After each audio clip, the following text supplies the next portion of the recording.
as I just was talking about, just come down, didn't think I'll see the coast again. But, yeah, I can see... that is Edinburgh, isn't it? Over, yeah, Edinburgh, that side. And as I was running along, saw a gentleman sitting on a bench on the seafront. And my eyesight can't be that bad because the first thing I saw was his SSAFA on the top. But, yeah, if you just introduce yourself, what's your name? Yeah, hello there. My name is Ian Orr. I am the branch chair for SSAFA Fife. As I was driving along, I saw this gentleman with the PTSD flag and thought I had to stop and talk to him. So here I am. And I'll say it's a shame. It's brilliant that you've seen me, but I had a support driver, Dylan, for the first 6 days. And he's... twice now for the London Marathon. He's run for SSAFA. Wow. So he's raised over this last marathon, he raised over £3,000 for SSAFA.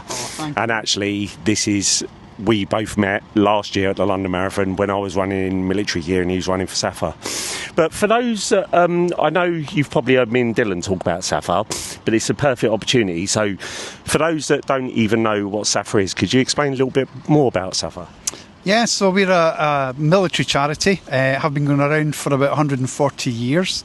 We provide support to serving members of the services and to veterans and their family in a number of different ways, whether that's practical help or signposting to other services to provide mental health, particularly around PTSD.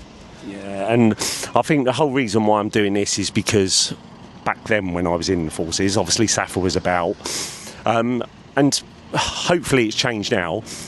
SSAFA was brilliant when I was in, but it wasn't as easy to tap into back then as it probably is now. But yeah, the reason I'm doing this is because PTSD is, there's a lot that's in the forces, but a lot of people that have never served, and I'm trying to break that stigma of saying only people in the forces have PTSD, which we know is not the case. Yeah. But at the same time, there's a lot of people that have served that still haven't got a voice or can't speak out.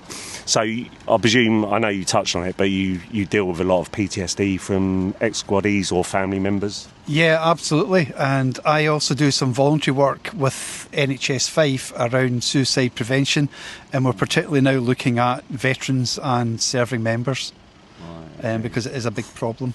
Yeah. And is there a big veterans community around this area? Obviously you're here, so...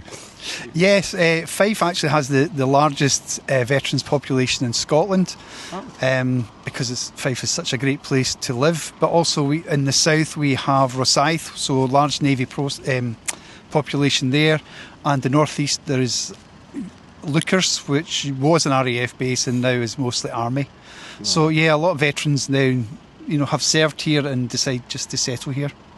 That's brilliant. I was up a couple of days ago now. My memory is part of my PTSD, my memory shot. But I was running along and there was 3 gentlemen in a Land Rover, pulled me over, waved, wanted to know what I was doing, and they was just turned into a military retreat for expert personnel. Apologies, I've forgotten the name, but it's on my page.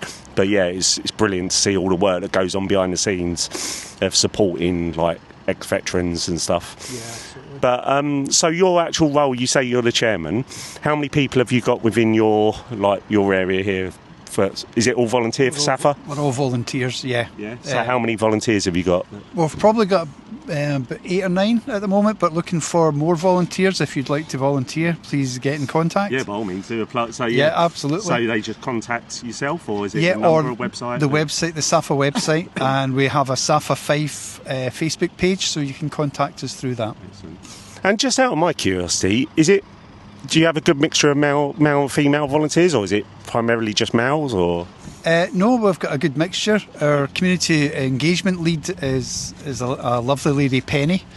So her and her husband are currently on a battlefield tour in Italy at the moment. Oh wow! So yeah, so we've got a nice mixture. I've just met with our branch treasurer, who's a lovely girl. So yeah, we've got a real mixture. And I think that's the thing, isn't it? It's most people, I suppose, if me and you was to walk down the high street, maybe not here, so it obviously seems well known, but most people straight away think of men in the military, and as we know now, it's changing so much. So there's so many females on the front line, so many females, a lot more than when I was in, that are now joining, and we got to recognise that as well as males, the females with PTSD, you know, especially being on the front line and stuff they see. But also it's recognising, I don't know whether you agree with this, but it doesn't only affect the person in whether it's active service or joining, it's their family members and their children as well. Yeah, and often the impact on the family can be greater. But yeah, absolutely. Organisations like SSAFA and other military charities are here for not just the veterans or the serving personnel, but also their families as well. Yeah, that's brilliant. I've got backing, you see on my flag, but I've got a Royal British Legion that's behind me for this. Yeah, and so I'm just doing my bit, and I've met some amazing people. And actually, I've done a little video earlier, and until you do something like this, I've been blown away. Not surprised, but I've been blown away by the amount of people that actually have got their own PTSD stories.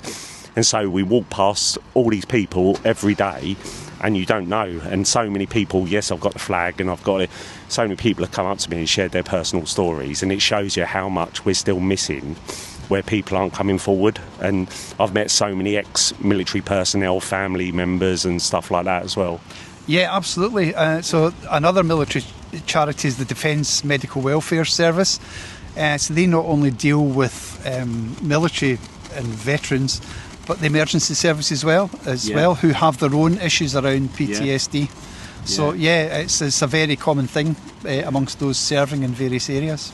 And unfortunately, I know I'm preaching to you here, but it's PTSD. There's no cure. All we can do is learn how to live with it, learn for it not to beat us, and become stronger and turn it into a strength, really. Absolutely, and it's also educating the wider public because it's very misunderstood.